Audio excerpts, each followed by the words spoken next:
1988년 12월 미국 캘리포니아주에서 한 여성이 911에 신고 전화를 걸었습니다. 그녀는 당시 41살이던 마리 사무엘이었고 별거 중인 남편 로버트 사무엘의 집을 찾았다가 남편이 숨진 것 같다며 급히 전화한 것이었습니다. 경찰이 현장에 출동했을 때 신고자인 마리와 그녀의 딸 그리고 개 한 마리가 집 앞에 나와 있었고 집안에선 팬티만 입은 채 죽어있는 로버트를 발견합니다. 머리 주위엔 이미 많은 피가 굳어 있었고 그 옆에는 구멍이 뚫린 쿠션이 있었는데 총기 발사 시 소음을 작게 하려고 이용한 것으로 보였습니다. 집안은 몸싸움의 흔적으로 물건들이 자리에서 벗어나 있었고 서랍들도 열려 있어 한눈에 보기엔 강도가 지나간 자리 같았습니다. 그러나 지갑과 서랍 속에는 현금 800만 원이 넘는 돈이 그대로 있어 강도의 소행이 맞는지 의문이 생겼습니다. 부검 보고서에 따르면 로버트는 가까운 거리에서 머리에 16구경 산탄총을 맞았습니다. 그러나 사인은 구타에 의한 뇌출혈로 범인은 심하게 때려 죽인 후 총을 발사한 것으로 보았습니다. 로버트는 발견되기 최소 12시간 전에 사망했습니다. 신고자 마리와 그녀의 딸 니콜은 신문을 위해 경찰서로 이송됐습니다. 모녀는 주말 동안 여행을 가게 되자 로버트에게 반려견을 맡기러 들렀다가 현장을 발견했다고 말했습니다. 로버트의 집에서 범인의 흔적을 찾으려 애썼으나 지문이나 족적 한 점 남기지 않았고 목격자도 나타나지 않아 경찰은 수사에 애를 먹습니다. 로버트는 할리우드 스튜디오에서 카메라맨으로 일했고 능력을 인정받아 다수의 작품에 참여했습니다. 그의 지인들을 수사해 보지만 로버트의 사망에 모두 안타까움을 표하며 매우 유능하고 좋은 사람을 잃었다고 했습니다. 그는 온화한 성격으로 누구에게도 미움을 살 사람이 아니라고 하나같이 입을 모았습니다. 경찰이 로버트의 친구들을 만났을 때 그가 최근 마리와 이혼을 마무리할 계획이라는 것을 알게 됩니다. 로버트는 마리를 매우 사랑했으나 결코 다시 합칠 수 없다는 것을 깨달았고 변호사를 만나고 있었습니다. 마리와 로버트는 2년 전부터 별거 중이었으나 남편은 매달 부인에게 생활비를 보내고 있었고 샌드위치 가게를 공동 명의로 소유하고 있었으며 친구처럼 지내고 있었다고 합니다. 로버트의 사망 며칠 후 마리가 50만 달러 상당의 생명보험금을 신청했습니다. 이는 현재 가치로 16억이 넘는 액수입니다. 로버트의 사망으로써 재정적 이익을 얻는 사람은 별거 중인 배우자 마리뿐이었습니다. 하지만 그녀는 사건 전 며칠간의 알리바이가 확실했고 그녀가 자신보다 몸집이 큰 남편과 몸싸움을 하기엔 무리였기에 직접적인 살인범은 아니라고 생각했지만 용의선상에서 제외할 수 없었습니다. 누군가를 고용해 강도 살인으로 위장했을 가능성이 크다고 믿었습니다. 처음 경찰이 사건 현장에 도착했을 때 그녀는 목이 깊게 파이고 화려한 드레스를 입고 있어 첫인상이 강렬했습니다. 남편이 사망했음에도 눈물 한 방울 흘리지 않았습니다. 억지로 슬픈 표정을 지으려 한다는 것이 경찰의 눈에 보였습니다. 그녀는 로버트의 집안에 들어오지 않았고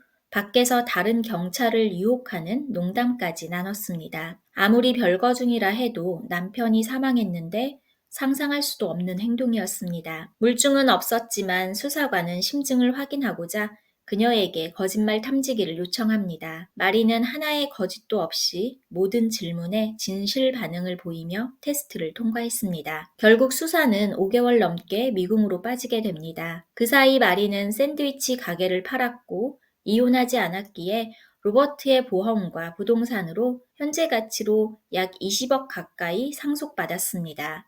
그녀는 자신과 니콜이 입을 고급 의류를 구입하면서 그 돈을 쓰기 시작했습니다. 마리는 새로운 남자친구를 사귀고 그에게 3억짜리 포르쉐를 사줬습니다. 그들은 칸쿤으로 이주하여 10억이 넘는 아파트를 살 계획을 세웁니다. 1947년 캘리포니아에서 태어난 마리는 10대 때부터 인기가 많은 소녀였습니다. 지역에서 매우 예뻤고 쾌활한 성격까지 더해져 언제나 남학생들에게 둘러싸여 있었습니다. 그런 그녀를 이웃이었던 로버트는 어릴 때부터 좋아했습니다.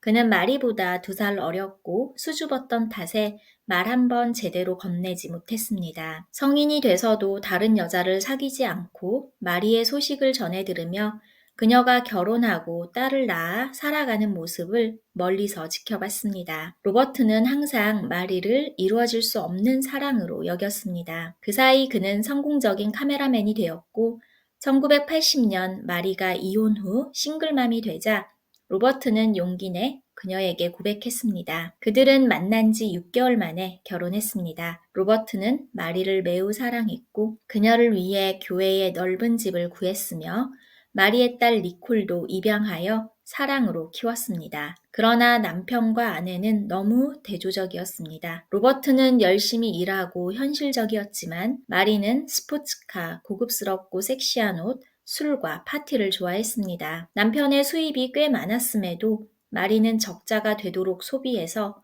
부부는 돈 문제로 자주 다투게 됩니다. 로버트는 결국 서브웨이 샌드위치 가게를 계약하고 그의 아내를 매니저로 앉혔습니다. 사회생활 한번 안 해본 마리가 일을 하며 돈의 중요성을 인식하고 낭비하지 않게 되길 바랐습니다. 그러나 이것은 로버트만의 이루어질 수 없는 소망이었습니다. 1986년 10월 로버트는 퇴근 후 집에 돌아와 식탁 위에서 메모를 발견합니다. 마리는 그에게 결혼 생활이 진부해졌다며 함께 살 수는 없지만 좋은 친구가 되기를 바란다고 적었습니다. 그녀는 이혼을 신청했지만 로버트는 그녀를 잃고 싶지 않았습니다. 그래서 마리에게 같이 사는 게 싫다면 이혼하기 전 별거를 제안했습니다. 마리는 남편에게 1억을 받고 생활비로 매달 500만 원을 받는 조건으로 별거에 동의합니다. 샌드위치 가게를 계속 운영하고 모녀는 가게 근처 콘도로 이사했습니다. 이 또한 로버트가 마련해 줬습니다. 별거는 마리에게 행복한 삶을 가져다 주었습니다. 어머니와 딸은 로버트의 잔소리 없이 값비싼 옷을 사입고 매일 밤 술을 마시러 나가서 다른 남자들에게 추파를 던졌습니다. 별거 기간 로버트는 다시 합치기 위해 마리와 니콜에게 최선을 다했지만 마리는 그에게 매달 생활비가 부족하다며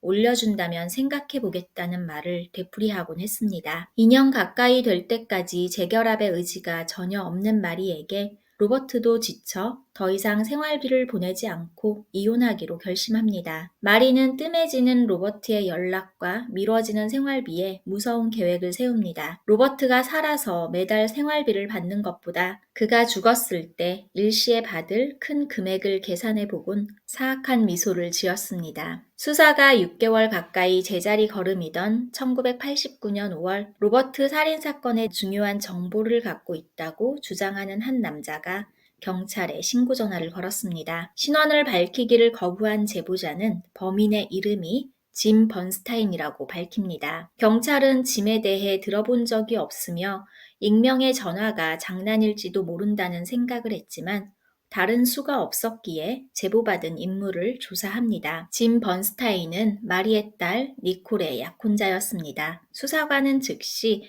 마리와 짐을 경찰서로 연행합니다. 각자 다른 방에서 신문할 때 짐은 불안감이 역력했으나 울먹이면서 범인이 아니라는 말만 반복할 뿐 살인을 인정하지 않았습니다. 마리 또한 자신은 남편의 죽음에 아무 연관이 없다는 주장을 고집했습니다. 수사관들은 뚜렷한 증거 없이 익명의 제보 전화만 있었기에 몇 시간의 신문 이후 이들을 풀어줘야 했습니다. 1989년 7월 수사관들은 캘리포니아의 다른 경찰서로부터 연락을 받았는데 산길에서 시체를 발견했다고 합니다. 시체는 심하게 부패했지만 지문을 통해 짐 번스타인으로 밝혀졌습니다. 부검 결과 그는 목이 졸려 숨진 것으로 나타났습니다. 두 경찰서는 로버트와 짐의 살인사건이 연관되어 있다 보고 해결하기 위해 힘을 합칩니다. 짐의 주거지로 향했을 때 아파트는 비어 있었고 그가 일했던 전자제품 매장의 상사는 며칠 동안 그를 보지 못했다고 말했습니다. 경찰이 짐의 상사에게 로버트 살인사건과 짐의 사망 사실을 말하자 상사는 로버트라는 이름을 알고 있다고 했습니다. 로버트가 니콜을 성추행했기 때문에 짐이 로버트에게 분노했다고 말했습니다. 또한 며칠 전 짐이 전화를 걸어와 경찰에 모든 것을 밝히려 한다는 말만 남긴 것이 마지막이었다고 합니다. 수사관은 마리와 니콜 모두 신문에서 로버트의 성추행 혐의에 대해 아무 말도 하지 않았기 때문에 그의 학대 혐의가 사실인지 의심합니다. 로버트의 폭행 혐의가 경찰에 신고된 적도 없었습니다. 이에 대해 니콜과 직접 이야기하려고 했으나 모녀가 멕시코 해안 도시인 칸쿤으로 휴가를 떠났다는 사실을 알게 됩니다. 형사가 짐의 가족과의 대화에서 그가 사업 파트너인 데이브와 함께 불법 마약을 거래했다는 사실이 드러났습니다. 형사가 데이브를 인터뷰했을 때 그가 바로 익명의 제보자였습니다. 데이브는 남편의 재산을 갖기 위해 짐을 고용하여 로버트를 죽인 사람이 마리라고 주장했습니다. 마리가 처음 의뢰했던 사람이 데이브였습니다. 데이브는 살인 청부를 거절했고 당시 니콜의 남자친구였던 짐에게 돌아간 것이라고 했습니다. 경찰은 휴가를 마치고 집으로 돌아온 마리에게 전화해 짐 살인 사건을 수사 중이라고 말하자 그녀는 갑자기 전화를 끊었습니다. 마리가 로버트와 짐 살인 사건의 진범이라는 확신을 갖자 수사는 급물살을 탑니다. 마리의 계좌를 조사한 결과 짐에게 큰 금액을 송금한 것을 발견합니다. 마리의 절친한 친구인 앤에게도 2천만 원이 지급되었습니다. 앤은 변호사 없이는 경찰과의 대화를 거부하고 말하기 전에 면책 협약을 주장합니다. 형사는 동의했고 마리가 로버트를 죽이기 위해 짐을 고용했다고 말합니다. 그러나 그 이후로 마리는 짐에 대해 편집증적이 되었습니다. 짐이 언제든지 그녀를 폭로할 수 있고 그녀에게 돈을 요구할 수도 있었기 때문입니다. 한 달 전 함께 경찰서에서 신문받고 난 후 짐은 불안하다며 자백하자고 마리를 설득하려 했지만 그녀는 전혀 그럴 생각이 없었습니다. 짐이 자백하면 끝이라는 생각에 마리는 앤에게 그를 죽일 수 있도록 도움을 요청했습니다. 그래서 앤은 당시 남자친구인 폴과 그의 친구 데럴을 고용하여 짐의 살인 사건을 맡았다고 말했습니다. 이것이 바로 마리가 그녀에게 2천만 원을 지불한 이유였습니다. 경찰은 재빨리 폴과 데럴을 붙잡았습니다. 그들은 순순히 짐을 죽인 사실을 인정하며 짐을 납치한 후 산속으로 데려가서 목을 졸라 죽였다고 합니다. 그들은 마리에 대해 증언하는 대가로 1급 살인이 아닌 2급 살인에 대해 유죄를 인정하기로 했습니다. 마리는 1990년 1월 로버트와 짐을 살해한 혐의로 체포됩니다. 경찰이 그녀를 잡았을 때 그녀는 남편으로부터 빼앗은 돈을 탕진했습니다. 남편이 살해되고 체포되기까지 1년 동안 마리는 포르쉐, 칸쿤의 콘도, 여행, 모피코트, 리무진 임대 등을 하며 상속받은 20억을 거의 모두 지출했습니다. 그녀의 집을 수색하던 경찰은 칸쿤 휴가 때 찍은 폴라로이드 사진을 발견합니다. 남자친구가 찍어준 이 사진에는 마리의 나체를 덮은 2,600만 원의 지폐가 충격적이었습니다. 비록 사진 자체가 살인의 증거는 아니지만 검찰의 이론을 뒷받침하기 위해 재판에서 공개되었고 보험금을 받기 위해 별거 중인 남편을 살해했다는 주장에 힘을 실어줬습니다. 폴과 데럴은 모두 그녀에 대해 증언했으며 검찰은 그녀를 냉정하고 계산적이며 돈에 굶주린 사람으로 묘사했습니다. 마리는 짐을 어떻게 설득했는지에 대해 진술을 거부했지만 검사는 그녀가 짐에게 니콜이 로버트로부터 성적으로 학대를 당하고 있다는 거짓말을 했을 거라 주장합니다. 니콜의 남자친구였던 짐은 당연히 분노에 찼고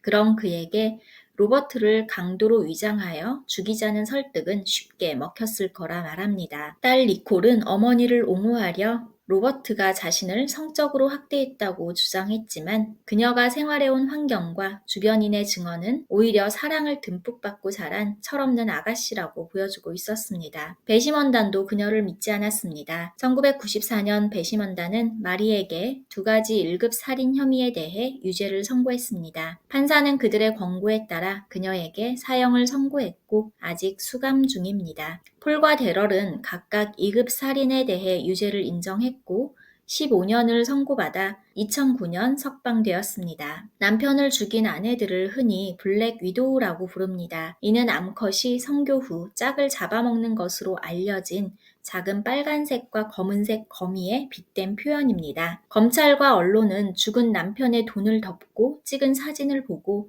미국 지폐의 색깔이 초록색이었기에 마리를 그린 위도우라고 불렀습니다.